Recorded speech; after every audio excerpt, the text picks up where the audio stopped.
जय जिनेन्द्र।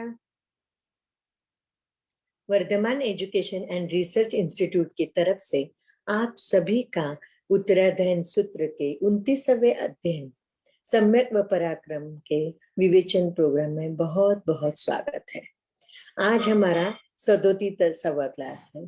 परम पूज्य प्रीति सुधा जी महाराज साहब के सुशिष्या स्वाध्याय प्रेमी संयम प्रीति जी महाराज साहब जी एवं सौ शकुंतला जी चोरडिया इनके मुखारविंद से उत्तराध्ययन सूत्र की अध्ययन की कड़ी चालू है और आप सभी जन बहुत ही अच्छी तरह से अध्ययन कर रहे हैं, इसलिए तहे दिल से आप सभी का बहुत बहुत स्वागत है। संयम प्रीति जी महाराज साहब जी एक साथ मथेन वंदना में, भाव पूर्वक मथेन वंदना में, श्रद्धा पूर्वक मथेन वंदना में। बोले शांतिनाथ भगवान की जय, आचार्य भगवंत की जय। नमो अरिहंताणं नमो सिद्धाणं नमो आयर्याणं नमो वज्रायाणं नमो लोहे सवसाहूणम् एषो पंचनमोक्कारो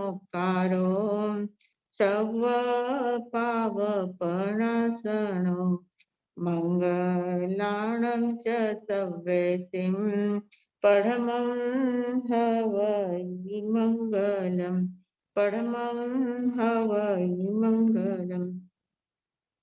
परम आदरणीय, परम वंदनीय, परम पूजनीय 24 तीर्थंकर भगवान, पंच परमेष्ठी भगवान तथा ज्ञानी ध्यानी त्यागी तपस्वी समस्त ऊर्जा महापुरुषों के चरणों में भावपूर्वक वंदन। आराध्य गुरुदेव पूज्य श्री आचार्य भगवान तपसी जी महाराज साहब, माताजी महाराज साहब, पूज्य श्री माताजी महाराज साहब आदि समस्त ऊर्जा महापुरुषों के चरणों में भावपूर्वक वंदन। संस्कार भारती वाणीभूषण पूज्य श्री प्रीति सुधा जी महाराज साहब के चरणों में भावपूर्वक वंदन। यहाँ उपस्थित सभी श्रद्धावान जिज्ञासु भाइयों तथा सुशील बहनों, उत्तराध्ययन सूत्र का 29वां अध्ययन, 29वें अध्ययन के प्रश्नोत्तरी, और उन प्रश्नोत्तरी में हमने 31 प्रश्न देख लिए हैं। आज हमारा 32वां प्रश्न है, 32 नंबर का प्रश्न है। 32 नंबर के प्रश्न में विनियट्टनायनम भन्ते जीवे किम जनये, ऐसा प्रश्न पूछा गया है। हे भगवान, विनिवर्तना, विनियट्टनाय यानी विनिवर्तना से जीव को क्या लाभ होता है। अब विनियट्टना यानी क्या होता है? विनियट्टना का अर्थ होता है निवर्तन होना। विनिवर्तना, निवर्तन होना, निवृत्त होना, किसी से निवृत्त होना है। तो निवृत्त होना और प्रवृत्त होना दो प्रकार के हमारे सामने मार्ग होते हैं। हम प्रवृत्ति का भी मार्ग स्वीकार करते हैं, निवृत्ति का भी मार्ग स्वीकार करते हैं। प्रवृत्ति और निवृत्ति ये दोनों हमारे जीवन के अंग होते हैं। हम जो भी कार्य करते हैं, जो भी कार्य हमारे द्वारा होता है, मन से, वचन से, काया से जो भी कुछ करते हैं, वो सारी प्रवृत्ति कहलाती है। और जब कुछ नहीं करते हैं, इन सभी से मुक्त होकर एकांत में स्थित बैठते हैं, शांत रहते हैं, वो निवृत्ति कहलाती है। ऐसे भी जो लोग सर्विस करते हैं, जॉब करते हैं, तो वो लोग भी अमुक उनका समय होने के बाद निवृत्त होते हैं। मतलब जॉब से वे लीव लेते हैं, अलग हो जाते हैं, निवृत्त होते हैं। तो प्रवृत्ति कंटिन्यू नहीं चलती है, निवृत्ति लेनी ही पड़ती है। तो निवृत्ति, दूसरा हमें निवृत्त करे उससे पहले हमें ही निवृत्त होना चाहिए। निवृत्त होना ये हमारा लक्ष्य है। निवृत्त होना ये बहुत बड़ी एक साधना है। निवृत्ति यानी प्रवृत्ति का अभाव नहीं है। सिर्फ निवृत्ति का अर्थ होता है ध्यान साधना में आगे बढ़ना, स्थिर होना। ध्यान करना मतलब क्या है? ध्यान यानी कोई करने की चीज नहीं होती है। ध्यान अपने आप होता है, ध्यान करना नहीं होता है, वो हो जाता है। ध्यान में हमें प्रवृत्ति नहीं करनी है, निवृत्त होना है, एकदम स्थिर होना है। ध्यान कर्म नहीं है, ध्यान हमारी अवस्था है। ध्यान अवस्था से होता है, कर्म से नहीं होता है, अकर्म से होता है। तो ध्यान जो है वो क्रिया नहीं होती है, हमारी स्थिति होती है। हमारी अवस्था होती है, स्थिति होती है, कर्म नहीं होता है। ऐसा ध्यान जब हमारे अंदर अवतरित होता है तो हम विनिवर्तना में जी सकते हैं। विनिवर्तना ये एक बहुत बहुमूल्य संसार है, बहुमूल्य सूत्र है। संसार मुक्ति का बहुमूल्य सूत्र है विनिवर्तना। विनिवर्तना का अर्थ होता है मन और इंद्रियों के विषयों से विरक्त होना, निवृत्त होना। मन तो कंटिन्यू हमारा कुछ न कुछ डिमांड करता ही रहता है और कहीं के कहीं घुमाता ही रहता है। वो सतत चंचल है, वो अपनी प्रवृत्ति सतत प्रवृत्ति में लगा रहता है। तो मन की प्रवृत्ति से भी निवृत्त होना है और इंद्रियों की जो डिमांड होती है, इंद्रियों के जो विषय होते हैं, उन विषयों से भी विरक्त होना। ऐसा विरक्ति का सूत्र ये विनिवर्तना का सूत्र कहा गया है। और ये विरक्ति का जो सूत्र होता है, वास्तव में देखा जाए तो निवृत्ति जो होती है वो जीव का स्वभाव होता है। जीव का अपना स्वभाव है, क्योंकि निवृत्ति में जो शांति, जो आनंद, जो सुख मिलता है वो प्रवृत्ति में नहीं मिल सकता। प्रवृत्ति में हम कुछ न कुछ करते रहते हैं, वहां एफर्ट्स बहुत ज्यादा होते हैं। प्रवृत्ति भी दो प्रकार की होती है, एक शुभ प्रवृत्ति होती है, एक अशुभ प्रवृत्ति होती है। अशुभ प्रवृत्ति में लगे हुए तो बहुत ज्यादा अशुभ कर्मों का बंध करते हैं, पापों का बंध, पाप कर्मों का बंध बहुत ज्यादा करते हैं। अशुभ प्रवृत्ति यानी क्या? हिंसा, झूठ, चोरी, मैथुन और परिग्रह, इन प्रकार के इनकी साधना करना, इनको इकट्ठा करते जाना, इनसे इन्हीं में प्रवृत्त रहना, ये अशुभ प्रवृत्ति है, असत्य प्रवृत्ति कहलाती है। और इनके कारण से बहुत पाप कर्मों का बंध होता है। और शुभ प्रवृत्ति जो होती है, शुभ प्रवृत्ति के कारण से शुभ कर्म बनते हैं, जिन्हें हम पुण्य कहते हैं। ये पाप के 18 भेद है। अशुभ प्रवृत्ति से पाप बनते हैं, पाप 18 प्रकार के होते हैं। और शुभ प्रवृत्ति से पुण्य का बंध होता है, पुण्य 9 प्रकार के होते हैं। अन्न पुण्य, पान पुण्य, लयन पुण्य, शयन पुण्य, वत्थ पुण्य, मन पुण्य, वचन पुण्य, काया पुण्य और नमस्कार पुण्य। ऐसे 9 प्रकार के पुण्य होते हैं। तो ये 9 प्रकार के जो पुण्य है, ये शुभ प्रवृत्ति जो है, ये शुभ प्रवृत्ति अगर हम किसी अपेक्षा से करते हैं, शुभ प्रवृत्ति तो करते हैं, अन्न पुण्य करते हैं, किसी भूखे को भोजन खिलाते हैं, प्यासे को पानी पिलाते हैं, कोई अनाथ मतलब कोई किसी को कोई अड़चन है तो उसको हम जगह देते हैं, रहने के लिए स्थान देते हैं, किसी को वस्त्र का दान करते हैं, बिछोने का दान करते हैं, ओढ़ने का दान करते हैं, फिर नमस्कार करते जाते हैं, जो हमसे बड़े हैं, गुणवान है, उनको नमस्कार करते हैं, मन से सबके साथ सबके बारे में शुभ विचार करते हैं, अच्छे अच्छे विचार करते हैं, सबका भला हो, सबका मंगल हो, इस प्रकार की भावना भाते हैं।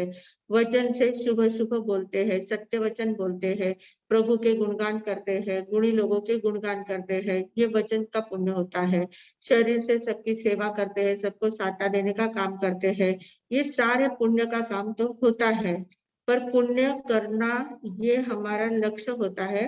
पर पुण्य करते समय, शुभ कर्म करते समय अगर हम उसमें कुछ अपेक्षा रखते हैं कि हम पुण्य बांधेंगे तो पुण्य हमें आगे काम आने वाला है, पुण्य हमें आगे बहुत स्वर्ग का सुख देगा, देवलोक में हम जाएंगे, इस प्रकार की भावना से अगर कर्म करते हैं तो वो उतना ही फल देता है, शुभ कर्म का ही बंध होता है और पुण्यवानी से सब सुख साधन हमको प्राप्त हो जाते हैं। पर अगर ये पुण्य कर्म करते समय, ये 9 बातें करते समय अगर हम निरपेक्ष भाव से करते हैं, हमें किसी बात की अपेक्षा नहीं है, हमें कुछ मिले इसलिए हम नहीं करते हैं। दान हम लोग क्यों देते हैं? पैसे का दान देते हैं, लोग धन का दान करते हैं, इसलिए करते हैं कि यहाँ थोड़ा दान देंगे तो अगले भाव में बहुत ज्यादा धन हमें प्राप्त होगा। इस भावना से अगर दान देते हैं तो उस दान से कोई फायदा नहीं है, अगले भाव में दान बहुत मिल जाएगा पर उस दान का आपको कोई उपयोग, धन बहुत मिल जाएगा पर उस धन का आपको कोई बहुत ज्यादा उपयोग होने वाला नहीं है। तो इस प्रकार किसी अपेक्षा से जो पुण्य किया जाता है तो वो अपेक्षा तो पूरी हो जाती है और हमारी अपेक्षाएं बहुत छोटी होती है, बहुत कम होती है।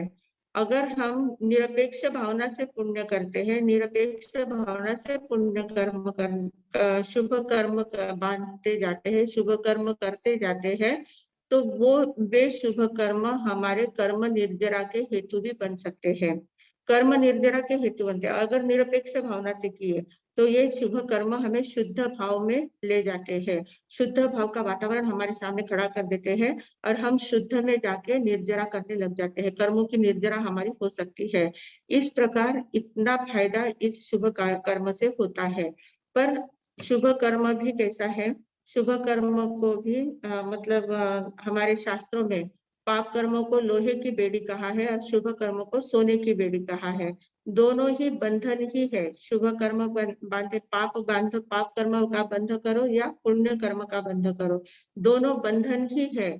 आखिर हमें इन दोनों को छोड़ना पड़ता है। अशुभ में से शुभ में आना, शुभ में से शुद्ध में जाना, ये हमारा लक्ष्य होना चाहिए। शुद्ध में जब तक हम नहीं जाते हैं तब तक इस संसार में परिभ्रमण करते ही रहते, शुभ अशुभ में ही खेलते रहते हैं। शुभ अशुभ का कार्य हमारा चलता रहता है और उसी के कारण से हमारा भव भ्रमण बढ़ता जाता है। जब तक हम शुद्ध में नहीं आते हैं तब तक हमारा भव भ्रमण रुकता नहीं है। तो इसलिए ये विनिवर्तना जो सूत्र कहा गया है, ये बहुत महत्वपूर्ण सूत्र कहा गया है। विनिवर्तनायनम भन्ते जीवे किम जनयेत्। विनिवर्त हे भगवान, विनिवर्तना से जीव को क्या लाभ होता है? विनिवर्तना करना यानी निवृत्त होना, सभी इन सारी प्रवृत्तियों से निवृत्त होना और स्वयं में स्थिर होना, स्थित होना, अपने में रहना, अपने में रहकर निरपेक्ष भाव से अपने में रहकर अंतर के आनंद का अनुभव लेना, ये होता है विनिवर्तना। तो ऐसी विनिवर्तना से क्या फायदा होता है, यह प्रश्न पूछा गया है। तो कहा कि विनियट्टनायनम पावकम्माणम अकरणयाय अभुक्षेयी, यानी विनिवर्तना करने से पाप कर्मों को पाप कर्म करने के लिए साधक पाप कर्म न करने के लिए उद्यत होता है।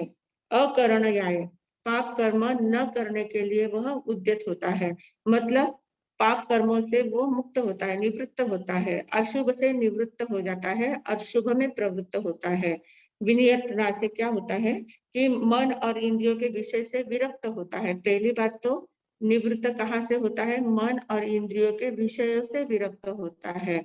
और मन और इंद्रियों के विषय से विरक्त होने के बाद अशुभ कर्मों से वो दूर हटता है। अशुभ कर्म होते ही नहीं है उसके द्वारा, अशुभ कर्मों से वह मुक्त हो जाता है और शुभ कर्म को शुभ कर्म में वो अपनी ऊर्जा को लगाता है। और फिर क्या करता है? अकरणयाय अबुठे, पावकम्माणम अकरणयाय अबुठे। पावकम्माणम यानी पाप कर्मों को अकरणयाय, करने के लिए, न करने के लिए, न करने के लिए अबुठे यानी उपस्थित होता है, मतलब तैयार होता है कि अब मैं कभी भी पाप कर्म नहीं करूंगा, अब मैं करूंगा तो शुभ कर्म करूंगा या शुद्ध में ही जाऊंगा। इस प्रकार की भावना से वो तैयार हो जाता है, पाप कर्मों से निवृत्त हो जाता है।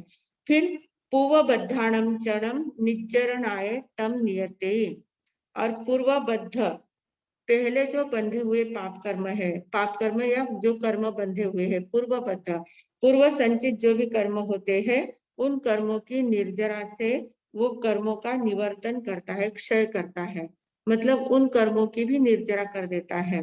क्योंकि जब शुद्ध में चले जाते हैं, प्रवृत्ति से निवृत्त हो जाते हैं, निवृत्त होना यानी शुद्ध में चले जाना, तो शुद्ध में चले जाते हैं तो पाप कर्म, अशुभ कर्म तो रुक ही जाते हैं, अशुभ कर्म तो होते ही नहीं है, पर शुभ कर्मों में भी शुद्ध भावना आ जाती है, निरपेक्ष भावना आ जाती है। और उस निरपेक्ष भावना के कारण से क्या होता है? पूर्वबद्ध कर्मों की निर्जरा होने लग जाती है, फटाफट वे कर्म बाहर निकलने लग जाते हैं। पूर्वबद्धानम चण निर्जरणाय तम नियते, यानी उनका उनका भी निवर्तन कर देता है। पूर्व जो कर्म बंधे हुए हैं उनको निर्जरा करके उनका भी क्षय कर देता है। तो बच्चा, उसके बाद क्या होता है? चाउरंतम संसार कंतारम विवयि, चाउरंतम संसार कंतारम, चार चतुर्गति रूप जो संसार भयावह है, भयाटवी है, भया अटवी यानी जंगल है, महावन है, संसार रूपी महावन है, उस संसार रूपी महावन से वह पार हो जाता है। कहते हैं एक बार ऐसे ही अमावस्या की रात्रि थी। अमावस्या की रात्रि के समय एक पथिक ऐसे चल रहा था, पैदल ही चल रहा था, यात्रा कर रहा था। तो यात्रा करते करते एकदम शाम का समय हो गया, अंधेरे का समय हो गया और वो एक जंगल के अंदर चला गया, भटक गया, उस रास्ता भूल गया और एकदम से वो जंगल में चला गया। जंगल में जाने के बाद जंगल में रास्ता तो भटक गया था, उसको रास्ता मिल ही नहीं रहा था और एकदम अमावस्या की रात्रि थी, इसलिए अंधेरा घना घना होता जा रहा था और अब बारिश के दिन थे तो बादल भी उमड़ घुमड़ के आ गए और चारों ओर बारिश भी होने लग गई। अब वो इतना ज्यादा परेशान हो गया, चारों ओर बारिश भी है, बारिश के कारण से भी कुछ दिख नहीं रहा है, अंधेरा इतना घना है और जंगल में चला गया है, इतने चारों ओर इतनी झाड़ियां है, इतने पेड़ है और इतना रास्ता इतना दुर्गम हो गया उसके लिए। और इधर से शेर की आवाज आ रही है, इधर से हाथी के चिंगाड़ की आवाज आ रही है, इधर से बाघ की आवाज आ रही है, चारों ओर से उसको भयावह ऐसी आवाजें आ रही है। इतना ज्यादा परेशान हो जाता है, इधर से आवाज आए तो उधर भागता है, उधर से आवाज आए तो उधर भागता है। ऐसे ही करते करते ऐसे में उसको इतनी ज्यादा प्यास लगी, इतनी ज्यादा भूख लगी है, पर वो खाने पीने का भी उसके पास कुछ नहीं है और एकदम से परेशान वो हो गया।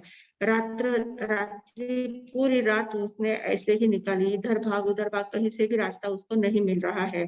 पर भाग्य से वो उसको किसी जानवर ने खाया भी नहीं और वो कहीं मतलब उसका जीवन का अंत नहीं हुआ और वो ऐसे ही भागता रहा, भागता रहा।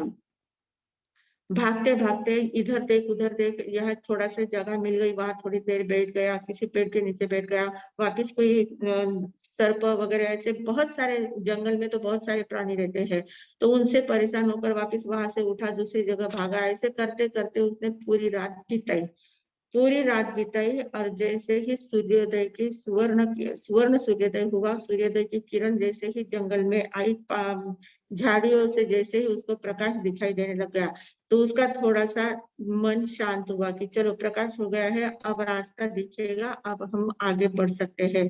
पर इधर उधर देखता है, कहीं रास्ता तो दिखता नहीं है। थोड़ा सा आगे बढ़ने लग गया तो एकदम से उसको संत के दर्शन हो गए। उस जंगल में उसको उधर से आते हुए संत के दर्शन हुए। जैसे ही संत के दर्शन किए तो एकदम से उसको शांति मिल गई, एकदम आनंद हो गया कि चलो अब मेरी अंधेरी रात तो बीत गई है, काली रात बीत गई है, अब मेरा सुवर्ण सूर्योदय मेरे जीवन में आया है और संत महात्मा के दर्शन हुए हैं। तो उसने तुरंत उनको वंदन नमस्कार किया। संत ने भी उसकी साता पूछी, उसको शांति दी, उसको सांत्वना दी और उसको कहा कि तुमको बहुत भूख लगी है तो ये देखो सामने जो फल है वो फल खा लो। अब वो फल वगैरह उसको खाने के लिए दिया और उसको थोड़ी सी शांति हो गई, शरीर में भी शांति हो गई, प्यास भूख सब कम हो गई। और फिर संत ने उसको अपना हाथ पकड़कर आगे रास्ता बताया कि चलो तुमको मैं रास्ता बताता हूँ।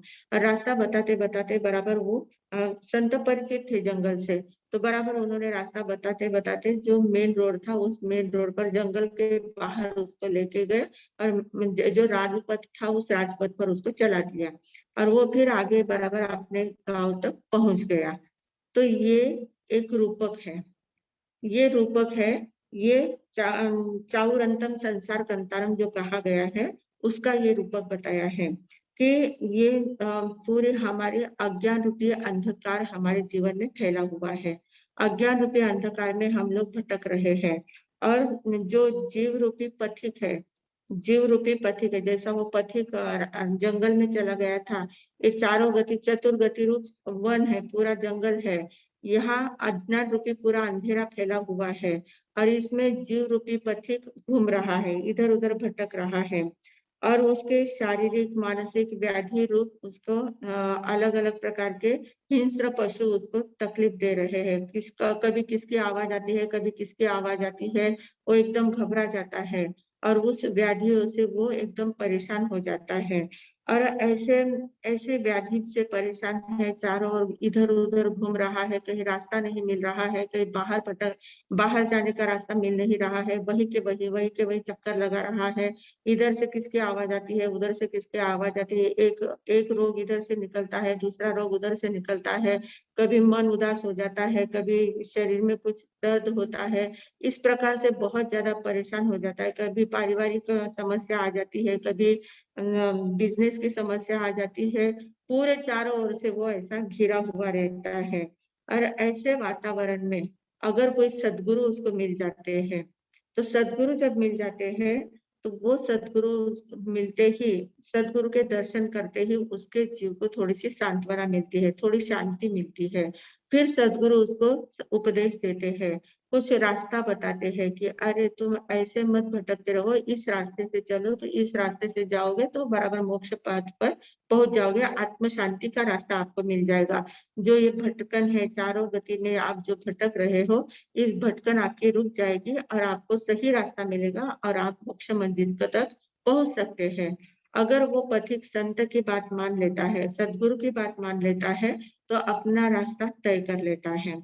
तो जो विनिवर्तना करता है, संत की बात मानकर जो निवृत्ति का मार्ग स्वीकार लेता है, जो इतने अनादिकाल से जो प्रवृत्तियां उसकी चल रही थी, उस प्रवृत्ति से वो निवृत्त होता है और निवृत्त होकर सन्मार्ग पर अगर प्रवृत्ति करता है, अच्छे मार्ग पर अगर चलने लग जाता है, सत प्रवृत्ति करने लग जाता है, तो उसको चाउरंतम संसार कंतारम विवयी, चार गति रूप ये जो संसार अटवी है, संसार रूपी भयावह जंगल है, इस जंगल से वो पार हो सकता है।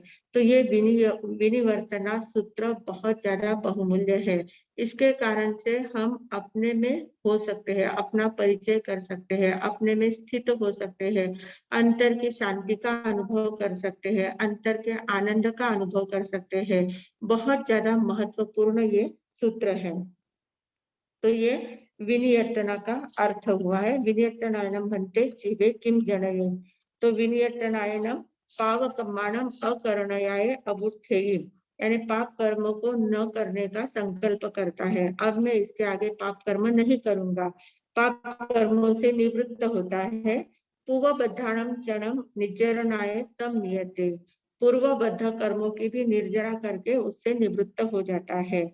तव पच्छा चावरंतम संसार कंतारम दिविवयई, उसके बाद चारों गति रूप जो संसार भयावह जंगल है, उस जंगल से विवयई यानी पार कर लेता है। जो संसार रूपी महाअरण्य को वो पार हो जाता है, महाअरण्य से पार हो जाता है और अपनी आत्मा को सिद्ध बुद्ध और मुक्त कर लेता है। इस प्रकार इस सूत्र का अर्थ बताया गया है। अब 33वां सूत्र है। 33वां सूत्र हमारे सामने आया है। संभोग पचखाणेनम भन्ते जीवे किम जनये। संभोग पचखान, संभोग पचखान, संभोग का अर्थ क्या होता है? पारस्परिक व्यवहार, एक दूसरे के साथ जो व्यवहार किया जाता है। जैसे आप समाज में रहते हैं, तो समाज में जो रहते हैं, तो समाज में एक जाति के जो लोग होते हैं, उनका एक दूसरे के घर आना जाना होता है, खान पान होता है, रोटी व्यवहार, बेटी व्यवहार, सब कुछ होता है। तो इसको संभोग कहते हैं। संभोग यानी एक दूसरे के साथ एक जैसे आचार वाले जो होते हैं, वे आचार विचार वाले होते हैं, वे एक साथ उठना बैठना खाना पीना उनका चलता है, उसको संभोग कहते हैं। ऐसे साधु मर्यादा जो होती है, साधु जीवन जो होता है, तो साधु जीवन में क्या होता है? साधुओं के एक आचार्य होते हैं, आचार्य अपना संघ स्थापित करते हैं, चतुर्विद संघ जो है। तो चतुर्विद संघ जो होता है, उस संघ में रहने वाले साधु साध्वी श्रावक श्राविकाएं, इनकी एक नियमावली बनती है, इनका एक आचार विचार पद्धति, एक आचार विचार वाले जो होते हैं, उनकी एक समाचारी बनाई जाती है। समाचारी यानी नियमावली, तो एक समाचारी इनकी बनाई जाती है और उस समाचारी के अनुसार सबको रहना होता है। जो नियम बनाए गए हैं, जिस परंपरा के जो जो नियम बनाए गए हैं, वो उन नियमों का उनको बराबर पालन करना होता है। तो जो उन नियमों का व्यवस्थित पालन करते हैं, वे संभोगी कहलाते हैं। मतलब एक ही आचार विचार में रहने वाले, एक ही समाचारी में रहने वाले, एक ही क्षेत्र में रहने वाले, एक ही संघ में रहने वाले, और ऐसे जो एक जैसे आचार विचार व्यवहार वाले होते हैं, उनको संभोग कहते हैं। पर होता क्या है? साधु जीवन जो होता है, साधु जीवन में अपने अपने समाचार के अनुसार सब रहते हैं, पर कोई कोई साधु होते हैं, संत होते हैं, साध्वी जी होते हैं, वे ऐसे विशेष साधना करने लग जाते हैं, विशेष साधना उनकी चलती रहती है और विशेष साधना करते करते वे सबके साथ बहुत बार साधना सबके सामूहिक में साधना नहीं हो पाती है। साधना का विषय जो होता है वो एकत्व का होता है, अलग अकेलेपन का विषय होता है, अकेला साधु होता है। अकेला साधु जो रहता है, वो साधु अगर उसमें विशिष्ट योग्यता है, तो वो अकेला अपनी साधना करने के लिए निकल पड़ता है।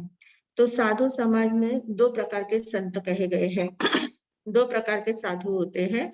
एक होते हैं जिनकल्पी साधु और एक होते हैं स्थविरकल्पी साधु। जिनकल्पी और स्थविरकल्पी।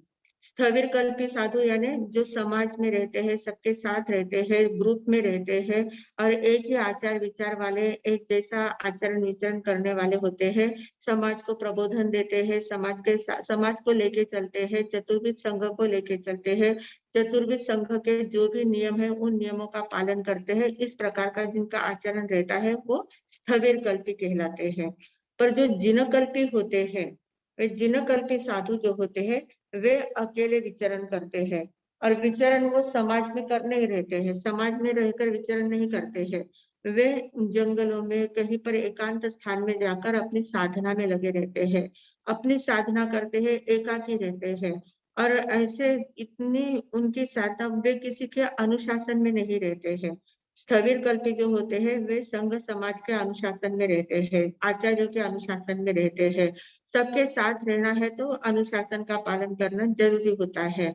पर वो जो जिनकल्पी होते हैं उनका अपना आत्मानुशासन होता है, वे किसी के अनुशासन में नहीं रहते हैं और आत्मानुशासन में रहते हुए भगवान ने जो मार्ग बताया है उसी मार्ग पर वे बराबर चलते रहते हैं। वे किसी समाचारी का पालन भी नहीं करते हैं, उनकी अपनी स्वतंत्र समाचारी होती है, स्वतंत्र अपने अपने उनके नियम होते हैं। और ऐसे जो संत होते हैं वे इतनी साधना में मगन होते हैं, उनका ध्यान पूरा आत्मा की ओर होता है, अपनी ओर ध्यान होता है, शरीर की तरफ भी उनका ध्यान नहीं रहता है। उनके अगर चलते चलते रास्ते में पैर में कांटा भी चुभ जाता है तो वो कांटा निकालने का भी प्रयास नहीं करते हैं, अपने हाथ से कांटा भी नहीं निकालते हैं। आंखों में अगर कुछ चला जाता है तो उसको भी नहीं निकालते हैं, वो अपनी साधना में मग्न रहते हैं। अपने आप निकलना है तो निकल जाता है, या कोई किसी ने देख लिया कि इनके पैरों में बहुत तकलीफ है, कांटा दिख रहा है, तो वो कोई निकाल दे तो ठीक है, नहीं तो वो स्वयं नहीं निकालते हैं। तो इस प्रकार वे एकदम साधना में मग्न रहते हैं और जंगलों में रहते हैं, एकांत स्थान में रहते हैं। और जब उनको आहार की इच्छा होती है, ऐसे तो ज्यादातर तपश्चर्या में ही रहते हैं, पर जब उनको आहार की इच्छा होती है तब वो समाज में आते हैं, गांव में आते हैं, शहर में जहाँ भी उनके नजदीक पास जो भी कुछ बस्ती होती है वहां चले जाते हैं। और वहां जाने के बाद भी किसी के घर में नहीं जाते हैं, घर के बाहर ही खड़े होते हैं। अगर किसी को लगा कि संत पधारे हैं तो उनको आहार बहराना है तो वो बहरा देते हैं। तो जो भी उनको मिल जाता है वो आहार कर लेते हैं और वापस अपनी साधना में चले जाते हैं। तो उनको कहते हैं असंभोगी। वो संभोग प्रत्याख्यान उनको होता है, वे संभोग प्रत्याख्यानी होते हैं। मतलब संभोग प्रत्याख्यानी यानी किसी के साथ किसी का लाया हुआ आहार नहीं चलता है, किसी के साथ में रहकर आहार करना नहीं है, किसी के साथ रहकर समाचारी का पालन कर कर ये आहार पानी वगैरह नहीं लेना है। अपने अपने भाग्य से अपने अपने अंतराल कर्म के टूटने के बाद जैसा आहार मिलेगा, जो भी कुछ मिलेगा उसको स्वीकार करना है। ऐसा नहीं है कि मुझे ये ही चाहिए वो ही चाहिए, कोई डिमांड नहीं होती है। जो भी मिलता है अपने भाग्य से जो भी मिलता है उसको स्वीकार करना है और उसी में संतोष मानना है, उसी में संतोष मानकर अपने साधना में रत रहना है। ऐसी उनकी साधना होती है। ऐसी साधना हमारे यहाँ एक इतिहास में एक बहुत सुंदर उदाहरण आता है। श्री कृष्ण जो थे, श्री कृष्ण के पुत्र ढंढन नाम के राजकुमार थे। उनके एक पुत्र का नाम ढंढन था। ढंढन का अर्थ बड़े मार साहब हमारे कहते हैं कि वो धन धन थे। धन धन यानी जो धन्य धन्य हो गए थे, ऐसे उनको धन धन मुनि करते करते ढंढन मुनि उनका नाम पड़ गया। तो वो जो ढंढन उन्होंने क्या किया, मतलब ढंढन राजकुमार थे, श्री कृष्ण के पुत्र थे और वहां पर नेमिनाथ भगवान का पदार्पण हुआ द्वारका नगरी में। वे द्वारका नगरी में ही रहते थे और नेमिनाथ भगवान वहां पधारे और नेमिनाथ भगवान का प्रवचन वगैरह सुनकर उनको एकदम वैराग्य आ गया और उन्होंने दीक्षा ली। अब राजकुमार थे तब एकदम ऐशो आराम में रहते थे, सब प्रकार की सुविधाएं उनकी रहती थी, एक मांगे तो 10 मिलते थे, बहुत ज्यादा उनकी सभी प्रकार की सुख सुविधा थी। और दीक्षा ली, और दीक्षा लेने के बाद एकदम से उनके पूर्व कर्म उदय में आए। कर्मों को तो कोई शर्म नहीं, कर्म को शर्म नहीं होती है, कब उदय में आएंगे कुछ कह नहीं सकते हैं। कैसे कब हमने बांधे थे वो भी हमें पता नहीं है, और कौन से कर्म कब उदय में आते हैं वो भी हमें पता नहीं चलता है।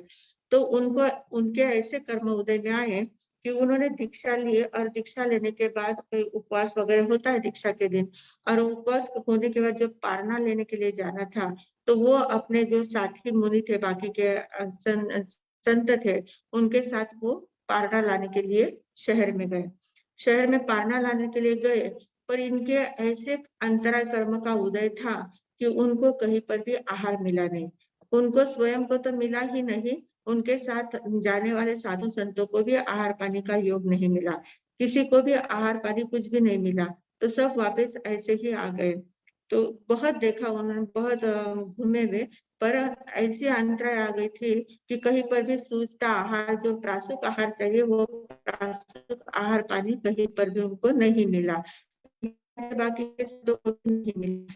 सब वापस आ गए। ऐसे एक दिन हुआ, 2 दिन हुआ, 8 दिन हुए, रोज का ऐसा ही होता था। इनके साथ जो भी जाता उनको आहार मिलता ही नहीं, इनको तो नहीं मिलता, पर इनके साथ जाने वाले किसी को भी आहार का योग नहीं मिलता। तो फिर इन्होंने एक दिन ध्यान में लिया कि अरे, मेरे कुछ अंतरा कर्म के उदय है, और मेरे अंतरा कर्म के कारण से मुझे तो आहार नहीं मिलता है, पर मेरे साथ आने वाले मुनि राजों को भी आहार नहीं मिलता है, तो उनकी भी अंतराय, मेरे कारण से उनको भी अंतराय पड़ती है। तो फिर उन्होंने भगवान नेमिनाथ के पास जाकर पचकान दिए कि भगवान मुझे संभोग के प्रत्याख्यान दीजिए। संभोग प्रत्याख्यान, किसी के साथ में आहार पानी नहीं लेना है। मैं अपने भाग्य से, अपने अंतराय के टूटने के बाद मेरे भाग्य से मुझे जो भी कुछ मिलेगा वो मैं आहार लूंगा, तब तक मैं किसी के भाग्य से किसी का लाया हुआ आहार मैं ग्रहण नहीं करूंगा। मुझे देखना है कि मेरे अंतराल कितने दिन तक चलने वाले हैं, मेरे अंतराल कर्म कब टूटेंगे, मैं देखूंगा, पर मैं बिल्कुल किसी के साथ आहार नहीं करूंगा। संभोग प्रत्याख्यान उन्होंने कर लिए, और संभोग प्रत्याख्यान करने के बाद वो एकाकी जाते, अकेले जाते हैं, आहार पाने के लिए अकेले जाते। गोचरी के लिए रोज अपने दिन भर साधना रहती थी उनकी, धर्म ध्यान करते थे, साधना करते थे, और आहार का समय हुआ कि आहार के लिए जाते थे, पर उनको आहार बिल्कुल भी नहीं, आहार तो क्या, पानी भी नहीं मिलता था। पानी की भी इतनी अंतराय थी, दीक्षा लेने के बाद उनको आहार और पानी दोनों बिल्कुल भी नहीं मिले। ऐसे करते करते 6 महीने बीत गए। 6 महीने तक उनको आहार और पानी दोनों का संयोग नहीं मिला, और एकदम वे इतने क्रुश हो गए थे, पर अंतर में उनको इतनी सी भी उदासी नहीं थी, कि इतना सा भी खेद नहीं था कि कैसे मेरे कर्म है, मैंने कहा ऐसे कर्म बांधे हो गए कि मुझे क्यों नहीं आहार पानी मिल रहा है, मैं क्यों ऐसा भटक रहा हूँ, क्यों कितने कर्म मेरे उदय में है। ऐसा बिल्कुल भी नहीं। रोज आहार के लिए जाते, कुछ भी नहीं मिला तो हंसते हंसते आते और कहते कि गुरुदेव मुझे तपश्चर्या पचकान करवा दो। तो तपश्चर्या का अवसर समझकर एकदम हंसते प्रसन्न चित्त रहकर, अदीने अविमने, अविमने मतलब अधीन होकर, दीन नहीं होते, एकदम अधीन होकर प्रसन्न मन से वे जाने के लिए जाते थे, आहार के लिए जाते थे। मालूम था कि मुझे आहार मिलने वाला नहीं, मेरी अंतराय है, पर फिर भी जाना है इसलिए रोज जाते थे, और वापस आके तपश्चर्या पचक लेते थे, और एकदम शांति से अपने ध्यान साधना में लगे रहते थे। ऐसे करते करते, और विचरण भी चलता था उनका, विहार भी हो गया था, द्वारका से विहार किया था। कहीं भी जाते तो उनको कहीं पर भी आहार नहीं मिलता था। 6 महीने के बाद वापिस वे लोग द्वारका नगरी में पधारे। भगवान नेमिनाथ भगवान द्वारका नगरी में पधारे, उनके साथ धनटत मुनि भी आए। तब तक इतने ज्यादा क्रुश हो गए थे, इतने दुबले पतले हो गए थे, 6 महीने से आहार भी नहीं और पानी भी नहीं। उस समय का शरीर स्थिति उनकी ऐसी थी कि 1 साल भर भी आहार पानी नहीं मिला तो भी शरीर उनका बराबर चलता था। आजकल हमारा वैसा शरीर नहीं रहा है, हमारे शरीर में 2 दिन 3 दिन भी आहार पानी नहीं मिला तो एकदम हम दुबले पतले हो जाते हैं, और पानी के बिना तो हम रह नहीं सकते। वैसा उनका नहीं था। तो उनको 6 महीने तक आहार पानी नहीं मिला, इसलिए उनका शरीर पूरा एकदम क्रुश हो गया था, हड्डियों का ढांचा रह गया था, इतना ज्यादा क्रुश हो गया था। क्योंकि बाकी सब क्रियाएं करनी है, विहार करना है, सब कुछ जो मतलब दिन भर के स्वाध्याय ध्यान ये सब कुछ करना है, पर आहार पानी बिल्कुल भी नहीं मिलता था। और ऐसे करते करते जब वो द्वारका नगरी में पधारे, तो द्वारका नगरी में आने के बाद कृष्ण महाराजा वापस उनके दर्शन के लिए गए। नेमिनाथ भगवान पधारे ऐसा पता चला तो कृष्ण महाराजा दर्शन के लिए गए। दर्शन वंदन नमस्कार करने के बाद इधर उधर सब और देख रहे थे, और देखने के बाद उन्होंने भगवान से पूछा कि भगवान, मेरे जो पुत्र थे धंडन मुनि जो थे वे कहाँ है? और नहीं, पहले ऐसा पूछा कि आपके जो इतने शिष्य परिवार है, इतना बड़ा शिष्य परिवार है, इतने संत है आपके, इन सभी संतों में सबसे श्रेष्ठ साधना किसकी चल रही है? भगवान से कृष्ण ने पूछा कि सबसे श्रेष्ठ साधना कौन से संत की चल रही है? इतने ज्यादा संत आपके पास है, उन सभी संतों में सर्वश्रेष्ठ साधना किसकी है? तो नेमिनाथ भगवान ने कहा कि सर्वश्रेष्ठ साधना धंडन मुनि की है। क्योंकि जैसे उसने दीक्षा ली है, 6 महीने हो गए उसको दीक्षा लिए, पर 6 महीने में उसको अभी तक एक अन्न का कण भी नहीं मिला है और पानी की बूंद भी उसके मुंह में नहीं गई है। इतनी कठोर साधना वो कर रहा है, फिर भी उनका मन इतना प्रसन्न है और इतने ज्यादा वे अपने आप में स्थिर है और स्थित है और अपनी साधना में मग्न है। बिल्कुल भी उनको कोई किसी बात की कोई परेशानी नहीं है। बहुत सुंदर साधना उनकी चल रही, वो सर्वश्रेष्ठ संत है। तो श्री कृष्ण ने पूछा कि वो संत अभी मुझे कहाँ मिलेंगे? डंडन मुनि को मैं कहाँ मिल पाऊंगा, कहाँ उनके दर्शन होंगे? बोले अभी वो आहार के लिए नगरी में गए हुए हैं। तो वहां तुम जाओगे तो तुमको नगर का जो गेट है, वेश जो होती है द्वार, प्रवेश द्वार जो है, प्रवेश द्वार के पास वो तुमको मिल जाएंगे, तुम जाओ। तो श्री कृष्ण अपने रथ पर बैठकर वापस नगरी में जाने लगे। जाते हुए उन्होंने देखा नगरी में जैसे प्रवेश द्वार में प्रवेश कर रहे थे, तो सामने से संत को आते हुए देखा। इतने दुबले पतले और इतने अलग, मुंह पर तेज बहुत ज्यादा था, पर एकदम दुबले पतले और एकदम से अलग उनका पूरा ढांचा बन गया था शरीर का। तो इनको पहले तो इनको ध्यान में नहीं आया कि यही डंडन मुनि है, फिर चेहरा एकदम देखा और चेहरे की प्रसन्नता देखी, तब एकदम से उनको ध्यान में कि हाँ यही डंडन मुनि है। तो तुरंत अपने रथ से नीचे उतरे और उनको वंदन नमस्कार किया। वहां रास्ते में ही उनको 3 बार वंदना नमस्कार की और वापस कहा कि धन्य है आपकी साधना को, धन्य है आपको। ऐसा करके वापस जाके अपने रथ में बैठ गए और चले गए। कृष्ण ने जब ये सारी क्रिया की, तो वहां एक परदेश से आए हुए व्यापारी थे, और वो भी वही कहीं एक धर्मशाला कुछ होगी वहां पर वे रुके हुए थे। और वो अपने झरोखे से देख रहे थे कि कृष्ण जैसे राजा, इतने बड़े राजा रथ से नीचे उतरे और वे संत के दर्शन उठ बैठकर 3 बार वंदन नमस्कार किया है। मतलब ये संत कितने पहुंचे हुए होंगे, कितने महान संत है, तो मुझे भी इनकी सेवा शुश्रूषा करनी चाहिए। इस भावना से वे, जो वो व्यापारी आए हुए थे, वो तुरंत नीचे उतरे और नीचे आकर उनके सामने, संत के सामने गए और उनको वंदन नमस्कार करके कहा कि संत महाराज, मुझे कृपा करें, मेरे घर, मेरे मैं यहाँ जहाँ रुका हूँ वहां पधारे और मुझे थोड़ा कुछ लाभ दीजिए। तो संत गए उनके साथ, संत उनके साथ गए तो उनके यहाँ सब कुछ, उनकी रसोई वगैरह सब तैयार थी, वहाँ सब सामने रखा हुआ था। तो कहा कि आपको जो भी अनुकूल हो आप बोले, मैं आपको बहराने के लिए तैयार हूँ। तो वहाँ केसरिया मोदक वगैरह सब कुछ था। तो संत ने पहले उनको पूछा कि क्या आप मेरे गुरु को और मेरे पिता वगैरह सबको जानते हो? तो बोले नहीं, मैं तो यहाँ एकदम नया आया हुआ हूँ, परदेश से यहाँ व्यापार करने के लिए आया हूँ। मैं न न तो आपको गुरु को जानता हूँ और न आपके पिताश्री को जानता हूँ, किसी को भी मैं जानता नहीं हूँ। क्या आप मुझे जानते हो? कहा नहीं, मैं आपको भी नहीं जानता हूँ। आप कौन है? फिर आपने मुझे कैसे बुलाया, मतलब आहार के लिए क्यों क्यों भावना भाई? तो बोले मुझे लगा कि आप बहुत बड़े तपस्वी रत्न दिख रहे हैं, तपस्वी संत दिख रहे हैं, आहार के समय आप गोचे के लिए पधारे हैं, इसलिए मैंने भावना भाई, इसलिए आप पधारे हैं, ले लीजिए। तो ये सब प्रकार से उन्होंने पूछताछ करने के बाद उनके द्वारा वो आहार ग्रहण किया। लड्डू थे, वो लड्डू उन्होंने लिए अपने पात्रे में, पहली बार उनको लड्डू मिले पात्रे में।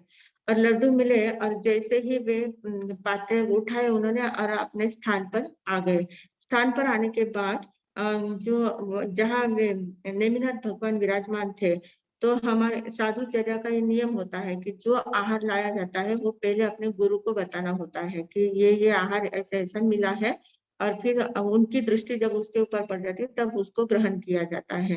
तो गुरु के सामने उन्होंने अपना आहार बताया कि आज अंतरा कर्म मेरे टूटे हैं और मुझे इस प्रकार का आहार मिला है।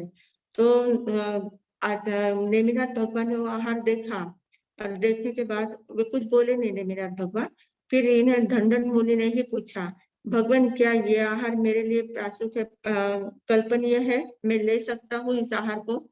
तो भगवान नेमिनाथ ने कहा कि नहीं, ये तुम्हारे लब्धि का आहार नहीं है। तुमने जो संकल्प किया था कि मेरे लब्धि से मुझे जो मिलेगा वही मैं लूंगा, तो ये तुम्हारी लब्धि से नहीं है। तुमको रास्ते में श्री कृष्ण ने वंदना नमस्कार किया था, और वंदना नमस्कार करने के बाद तुमको जो वंदन कर रहे थे, उस समय उस व्यापारी ने तुमको देखा था कि श्री कृष्ण जैसे राजा तुमको वंदन कर रहे हैं, मतलब तुम कितने श्रेष्ठ हो, इस भावना से उन्होंने तुमको बुलाया। पहले तुमको देखा था पर तुमको उन्होंने बुलाया नहीं, पर श्री कृष्ण ने वंदना की इसलिए तुमको बुलाया गया। तो ये श्री कृष्ण के लब्धि का आहार है, तुम्हारे लब्धि का आहार नहीं है। तो अच्छा, ऐसा है क्या? ये तो बात मेरे ध्यान में नहीं आई, मुझे मालूम ही नहीं था। तो ठीक है, नहीं मेरे लब्धि का तो नहीं, मैं इस आहार को परस देता हूँ, मतलब कहीं जाके जो निर्जंतुक वस्तु स्थान है वहां जाके इसको डाल के आता हूँ। ऐसा करके वो अब 6 महीने से भूखे है, 6 महीने से एक भी अन्न का कण नहीं मिला है, और संभोग के प्रत्याख्यान लिए हुए है, किसी के द्वारा तो लाना ही नहीं है, स्वयं के भाग्य से, स्वयं की लब्धि से जो मिलेगा वही खाना है, ऐसा संकल्प है। और ऐसे संकल्प के बाद जो मिला था, जो भी लड्डू मिले थे, तो वो लड्डू, इतनी पेट में भूख है, खाने की इच्छा है, पर फिर भी गुरु ने कहा कि तुम्हारे लब्धि का नहीं है, तो फिर वो नहीं खाया है। तो वो जाके वहां परखने के लिए गए स्थान में, और थोड़े निर्जंतुक स्थान जहाँ पर था, एकांत स्थान पर गए, और वहां मिट्टी में वो लड्डू चूर रहे हैं, चूरते चूरते उस मिट्टी में मिला रहे हैं, ताकि वहां कीड़ी मकोड़ी भी ना आए और वो आहार बराबर परखा जाए। तो इस प्रकार वो लड्डू को चूर रहे थे, और लड्डू को चूरते चूरते भी उनके मन में इतने भाव उठ रहे थे कि कितने मेरे अंतरा कर्म कैसे मुझे कितना कैसे अंतरा कर्म मेरे टूट रहे हैं, अंतरा कर्म मेरे छूट रहे हैं, जितने अंतराल को मैं उपभोग ले रहा हूँ वो उदय में आए हैं तो उनकी निर्जरा हो रही है, और मुझे कितना सुंदर अवसर मिला है तपस्या करने का। इस प्रकार की उत्कृष्ट भावना से भावित होकर इतने ज्यादा भावना से भर गए, वो लड्डू चूरते चूरते उनके सारे कर्मों का ही क्षय हो गया, कर्मों को ही उन्होंने चूर डाला, और सभी कर्मों, घाती कर्मों का क्षय कर दिया, और वहीं पर लड्डू चूरते चूरते इतने अंतर में उतर गए, ऐसे स्थित हो गए कि उनको वहीं पर केवल ज्ञान की प्राप्ति हो गई। और केवल ज्ञान की प्राप्ति होने के बाद देव बुद्धि वगैरह बचने लगे। फिर सभी को ध्यान में आया कि अरे ढंढन मुनि तो धन धन बन गए हैं, उनको कैवल्य की प्राप्ति हो गई है। तो इस प्रकार ये साधना यहाँ तक ले जा सकती है। ये संभोग प्रत्याख्यान का इतना बड़ा उदाहरण है हमारे सामने कि संभोग प्रत्याख्यान यानी क्या होता है कि सामूहिक रूप में जो एक समाज में रहने वाले जो होते हैं, उनके साथ न रहते हुए अकेले साधना करना है, अकेले साधना करके अपने अपने कर्मों को उदय में लाना है, अपने कर्मों की परीक्षा लेना है कि कौन से कैसे मेरे कर्म उदय में आते हैं, कैसे कैसे मेरी अंतराय टूटती है, मेरे भाग्य से मुझे क्या मिलता है, मेरे भाग्य की परीक्षा मुझे करनी है, और उसमें भी आनंद पूर्वक, प्रसन्नता पूर्वक रहना है, उसमें भी उदासीनता नहीं लानी है। तो ऐसे पचखान जब किए जाते हैं, ऐसे पचखान करने वाले विशिष्ट योग्यता वाले संत होते हैं, सब लोग नहीं ऐसे पचखान कर सकते हैं। ऐसे पचखान करना बहुत मुश्किल काम है, बहुत कठिन काम होता है। जो स्थविर कल्पी होते हैं वो तो ऐसा कर ही नहीं सकते हैं, जो जिन कल्पी होते हैं वे ही ऐसा कर सकते हैं, या एकाद ऐसे ढंढन मुनि जैसे सबके साथ में रहते हुए भी संभोग का पहचान करके अपनी अकेले की साधना वो कर रहे थे। तो इस प्रकार की साधना ये सिद्धि तक ले जाती है। ये साधना जो है ये सिद्धि तक पहुंचाने वाली साधना है।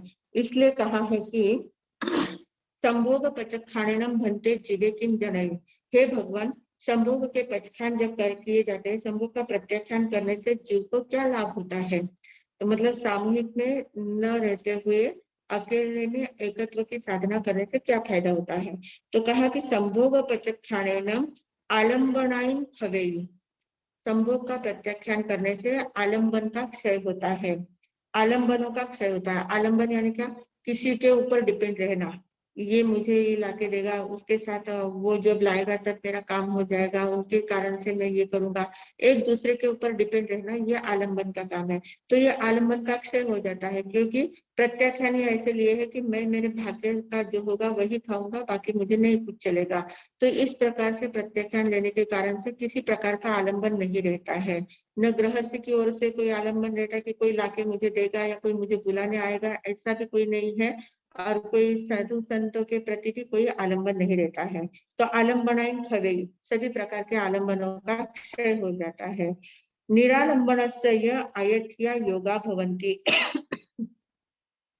निरालंबन हो जाता है, परावलंब का क्षय हो जाता है, और ऐसा जो साधक होता है वो आत्म भाव में स्थित हो जाता है। आयठिया योगा भवन्ति, उनके मन वचन काया सभी जो है वो आत्मा के अंदर, आत्म आत्म प्रगति में, आत्मोन्नति में ही तो लगे रहते हैं, आत्म साधना में ही लगे रहते हैं। मन वचन काया, योगा यानी मन वचन काया।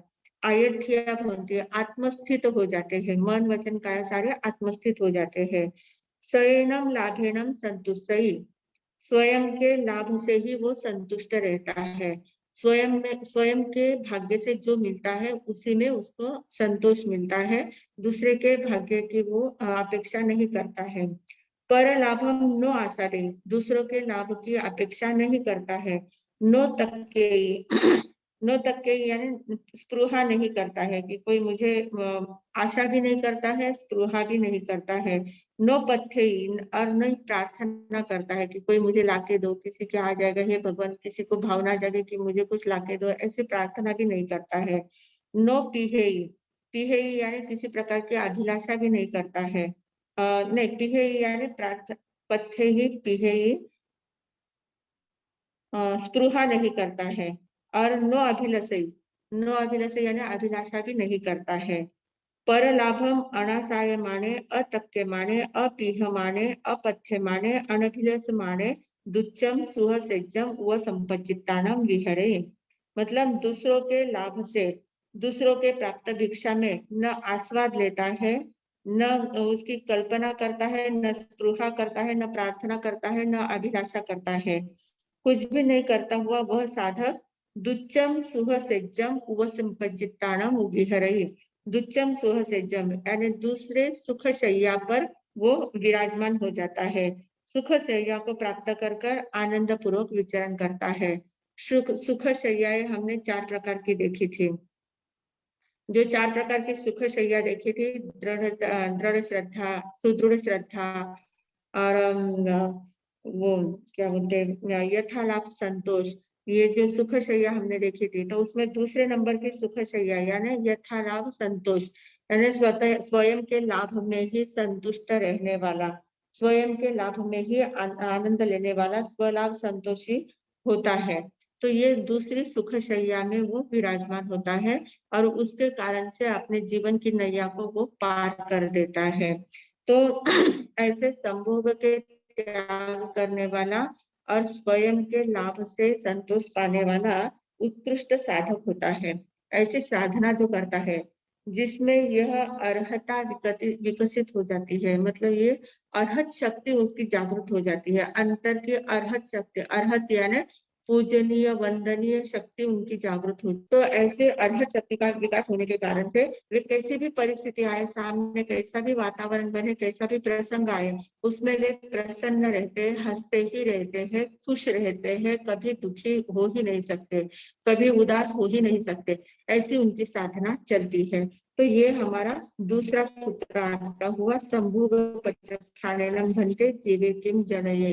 तो इस प्रकार विनिवर्तना और संभोग प्रत्याख्यान, इन दोनों सूत्रों को आज हमने देखा है, और दोनों सूत्र बहुत ज्यादा महत्वपूर्ण है, साधक जीवन के लिए बहुत अत्यावश्यक है। और विनिवर्तना तो संसारियों के लिए भी आपको भी निवृत्ति का मार्ग स्वीकारना है, प्रवृत्ति में भी सत प्रवृत्ति करना है, सत प्रवृत्ति से भी शुभ शुभ से शुद्ध में जाने की साधना करना है। इस प्रकार जब हम साधना करेंगे तो निश्चित रूप से हमें इस जीवन में भी आनंद आएगा, अगले जीवन में भी अनंत सुख मिले बिना नहीं रहेगा। इतना ही बोलकर अब मैं विराम लेती हूँ। ओम शांति।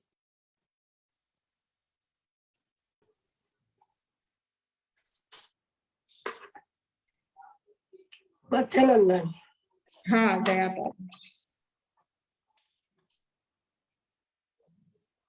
आज हम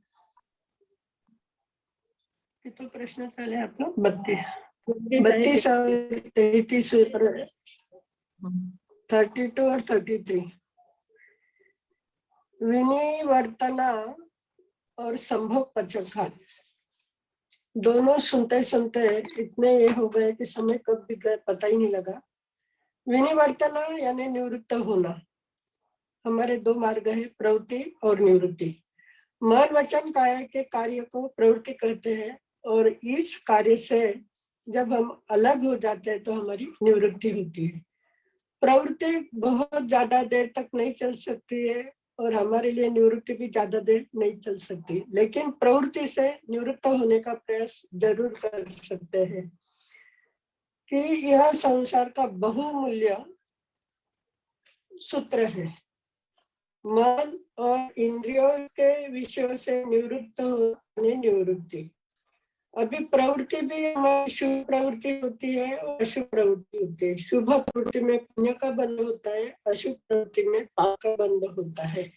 लेकिन शुभ प्रवृत्ति में पुण्य कर्म बनते हैं, पुण्य से सारी अनुकूलता मिलती है, लेकिन उसके आगे जाकर शुभ से शुद्ध बनने का प्रयास हम विनिवर्तना के द्वारा कर सकते हैं। तो विनिवर्तना, जब तक भव भ्रमण नहीं मिटता है तब तक पाप कर्म से निवृत्त नहीं होते हैं। पाप कर्म से निवृत्त होना है यानी भव भ्रमण को मिटाना है। तो विनिवर्तना करके इस मार्ग पर चलने का हम प्रयास करते हैं। और संभोग पचखाना ने तो इतना बढ़िया बताया कि जिन कल्पी और स्थविर कल्पी साधुओं में क्या फर्क है। स्थविर कल्पी यानी साधु संघ समाज में रहते, एक समाचारी में रहते, एक विचार वाले, एक आचार वाले, एक आचार्यों ने जो परंपरा बनाई है उसके अनुसार चलने वाले स्थविर कल्पी। तो स्थविर कल्पी और जिन कल्पी एक विशेष साधक होते हैं कि जो सभी का साथ छोड़कर एकांत में साधना करते हैं और अपने भाग्य से, अपने अंतराय कर्म टूटने से जो आहार पानी मिलेगा उसको ग्रहण कर अपनी जीवनचर्या चलाते हैं। तो ढंडन मुनि का उदाहरण सुनकर कि राजकुमार किस तरह से एक समय राजकुमार थे और साधक बनने के बाद कैसे अंतराया 6 महीने तक अंतराय कर्म उदय में आए और उसको पुरुषार्थ से रक्षा कर किस तरह से उनके ज्ञान प्राप्त हुआ, यह सुनने के बाद मन में विचार आता है कि हमारी साधना इस तरह से होनी चाहिए। इतनी बढ़िया साधना कब होगी पता नहीं, किस जन्म में होगी, लेकिन अभी से अगर करना शुरू करेंगे तो इस, क्योंकि मोक्ष प्राप्त करना ये सभी का लक्ष्य है, तो मोक्ष प्राप्त करने के लिए ऐसे महान साधना के पथ पर चलेंगे तो ही वो होने वाला है। तो धीरे धीरे उस मार्ग की पहचान हो रही है। पहचान होते होते कभी ना कभी यह हमारे भी कर्म ऐसे उदय में आएंगे और हम भी संभोग पचखान करने का प्रयास करेंगे। इसी मंगल भावना के साथ आज के सेशन के लिए मैं विराम लेती हूँ। अभी हमारे जो समरी चल रही है, तो कल हमने ये देखा था काय सर्ग, स्तव स्तुति, काल प्रतिलेखना और प्रायश्चित, 3 प्रश्न देखे थे। आज आगे के 3 प्रश्न देख रहे हैं कि क्षमापना करने से जीव को क्या प्राप्त होता है। तो हमारे सब में उस दिन हमें बताया था खमी यव और खामी यव। खमी यव यानी हमारे द्वारा किसी के मन को आहत हुआ हो, किसी का मन दुखाया गया हो तो उससे हम क्षमा मांगते हैं, वो खमी यव। और खामी यव यानी क्षमा प्रदान करना। लेकिन क्षमापना का सही अर्थ कि हमें किसी की गलती ही नजर ना आए। अंदर से पॉजिटिव विचार अगर आ गए तो मैत्री भाव, आनंद, प्रेम की भावना आती है। किसी के प्रति रोष आता नहीं है तो क्षमा देना और क्षमा मानने का अवसर नहीं आता है। लेकिन पॉजिटिव विचार हो गए तो, और किसी की गलती नजर नहीं आई तो, निगेटिव भाव रहे तो नफरत के परमाणु ही हमारे अंदर प्रवेश करते हैं कि उसमें हमारे अंदर अगर निगेटिव भाव के परमाणु अगर हमारे अंदर पनपते हैं तो हमें सिर्फ गलतियां ही नजर आती है। क्षमा भाव उभरता ही नहीं है। कोई रिश्ते में दो ब्रिज होते हैं, एक मैत्री का और एक दुश्मनी का। मैत्री में गलती नजर नहीं आती है और दुश्मनी में गलती के अतिरिक्त कुछ नजर नहीं आता। तो मैत्री और दुश्मनी दो प्रकार है। अभी किस रास्ते से चलना है यह हमें तय करना है कि छोटी छोटी बातों के लिए हम बहुत गुस्सा कर लेते हैं, बहुत गलतियां ही देखने लगते हैं कि सामने वाले के पास कुछ अच्छी बात है उसका विचार हम नहीं कर सकते। क्यों कि निगेटिव विचार अगर मन में एक बार आ गए तो आप गलतियों के अलावा कुछ भी नहीं देख सकते और फिर आपके वैर भाव, मन मुटाव बढ़ते रहता है। तो इसलिए भगवान ने कहा है कि दुश्मनी मन से शत्रुता का, मन मुटावता का और वैर भाव का और अभिमान वृत्ति का निर्बल होना, यही क्षमा पाना के सुपरिमाण है। शत्रुता का, मन मुटाव का और वैर भाव का, अभिमान का निर्बल होना, यही क्षमा पाना के शुभ परिणाम है। और क्षमा करने से मानसिक प्रसन्नता होती है। सभी प्राणियों के प्रति मैत्री भावना जागती है। मैत्री भाव जीव को अभय बनाता है। अहिंसा, विश्व प्रेम और क्षमा पाना, ये तीनों ही शब्द विश्व मैत्री के पर्यायवाची शब्द है। तो क्षमा पाना में इतनी बड़ी ताकत है कि हम सभी के साथ अगर मैत्री भाव बनाते रहेंगे तो हमारा जीव अभय बनेगा। कभी भी मन में ऐसा कोई राग द्वेष की भावना नहीं आई तो सुपथ पर चलने की हमारा मार्ग प्रशस्त होगा। तो क्षमा पाना में इतनी बड़ी ताकत है कि किसी की गलती ही नजर न आए, यह सही में क्षमा पाना है। फिर उसके आगे बताया कि स्वाध्याय करने से जीव को क्या प्राप्त होता है। धर्म ध्यान के शिखर पर पहुंचने का उपाय है स्वाध्याय। अपने ही द्वारा अपने को देखना। जैसे दर्पण में मनुष्य स्वयं को देखता है, उसी प्रकार स्वाध्याय से अपने आत्मा का निरीक्षण करना है।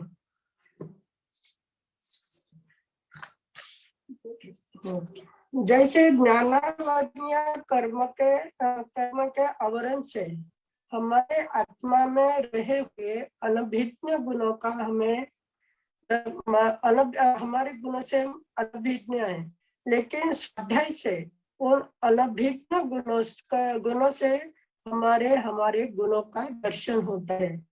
स्वाध्याय में इतनी तक कि जो आत्मिक गुण है, गुणों से अपरिचित है, हम उससे परिचित हो जाते हैं। और आत्मा से रह रहे अभी जिस समय आत्मा के गुणों का परिचय होता है तो ज्ञानावर्णीय कर्म का क्षय होने लगता है। और ज्ञानावर्णीय कर्म का क्षय यानी क्या, करने वाले जो आवरण है वो धीरे धीरे हटते हैं। अब अनंत ज्ञान के आलोक से अधिक होते हैं। स्वाध्याय करना साधक के लिए जरूरी है, लेकिन स्वाध्याय के लिए क्या करना है। स्वाध्याय के लिए वाणी सर्वोत्तम है। तो स्वाध्याय करने से कर्मों की निर्जरा होती है, ज्ञानावर्णीय कर्मों का क्षय होता है और हमारे अंदर का ज्ञान प्रकट होता है। तो स्वाध्याय सभी के लिए अत्यंत महत्वपूर्ण अंग स्वाध्याय है। अभी स्वाध्याय के 5 भेद बताए हैं। वाचना, प्रतिपुच्छना, परिवर्तना, अनुप्रेक्षा और धर्म कथा। तो वाचना से जीव को क्या प्राप्त होता है कि देखो प्रश्न भी कैसे पूछे कि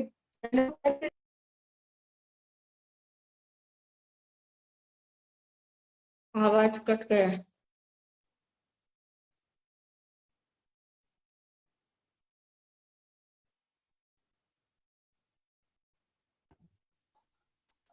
वाचन से जीव को क्या प्राप्त होता है? तो वाचन गुरुजनों से नया पाठ पढ़ना, यह वाचना है। गुरु के गुरु से जब हम ज्ञान लेते हैं, वाचना लेते हैं, तो अर्थगम का रहस्य प्रकट होकर हमारा ज्ञान खुलने लगता है, अर्थात अंतर का ज्ञान प्रकट होता है।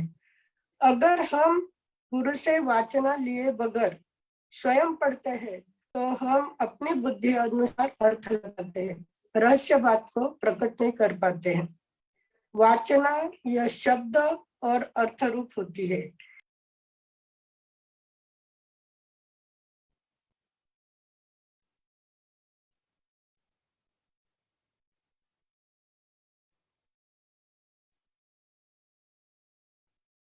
आवाज कट हो रही है क्या?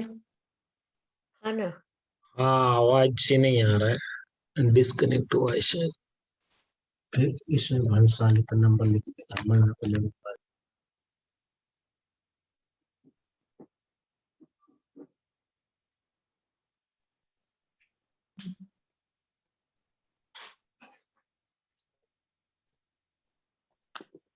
छाया जी को शायद पचकान चाहिए, पचकान दिला देते हैं पहले।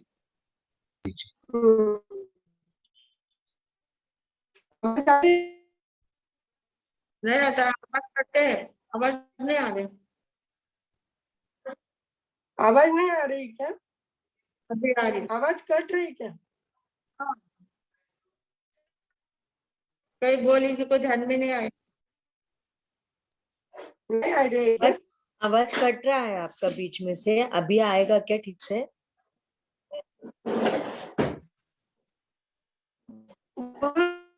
ना यह बात आ रही क्या?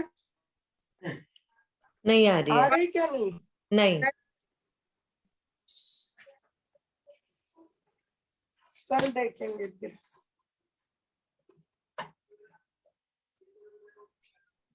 आवाज नहीं आ रही तो कल देखते हैं महेश भैया। जी जी जी, कल देखेंगे। हाँ, अभी प्रश्न है, प्रश्न लेना है या पचकन देने वाले इनको मार सब जी? अब पचकान तो 1 मिनट में दे देते हैं, बाकी प्रश्न लेना है, किसके प्रश्न होंगे तो पूछ लेते ना। हाँ, 2 प्रश्न है।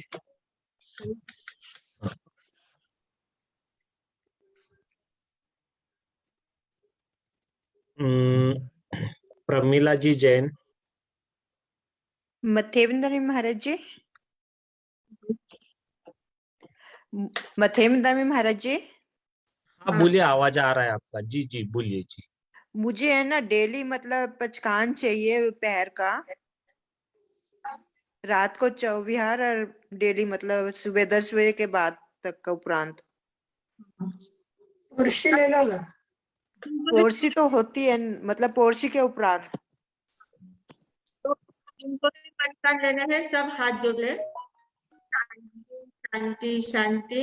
उगल कल सूर्योदय के उपरांत नहीं खावे बीते नहीं खाओ पिओ जिते नौकारशी कोर्सी देर कोर्सी अपने उपयुक्त पचकान अन्ना भोजनम सहसा कारणम सव समाधि वत्तिया कारणम ओ सिरे हो सिरे। वीर थामरे बोल रहे हैं। आगे प्रश्न है, आगम करके है।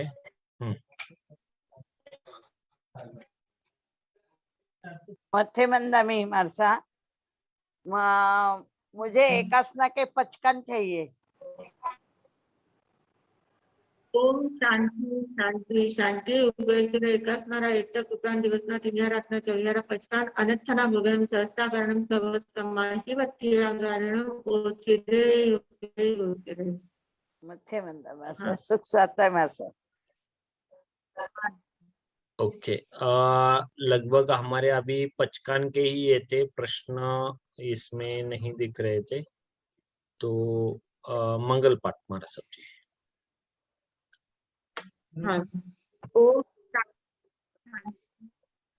गुरुदेव जैसे चट्टाई मंगलम, अर्यंता मंगलम, मंगलम, केवली पंडितो धम्मो मंगलम, चट्टाई लघुत्तमा, अर्यंता लघुत्तमा, सिद्धा लघुत्तमा, साहू लघुत्तमा, केवली पंडितो धम्मो लघुत्तमो, चट्टाई शरणम पवज्जामि, सिद्धे शरणम पवज्जामि, साहू शरणम पवज्जामि, केवली पंडितम धम्मम शरणम पवज्जामि। 4 मंगल, 4 उत्तम, 4 दुख हरणा, सुख करना और प्राणी आदरे तो अक्षय। बोले भगवान महावीर स्वामी आचार्य भगवंत की जय। पूज्य श्री की जय। वाणी भूषण पूज्य सब साधु संतन की आज के आनंद की जय। सम्यक दर्शन का मार्ग दिखाने वाले, सम्यक दर्शन की कला सिखाने वाले परम पूज्य संयम प्रीति जी महाराज साहब जी को बहुत बहुत धन्यवाद। आभार आभार आभार। वैसे ही सौ शकुंतला जी चोरडिया जो रिवीजन ले रहे हैं उसके लिए भी बहुत अच्छे रिव्यू आ रहे हैं, तो उनको भी बहुत बहुत आभार आभार आभार। Vardhaman education and research institute की तरफ से आप सभी का बहुत बहुत धन्यवाद। अब हम मिलेंगे सोमवार को रात 9 बजे। हाँ।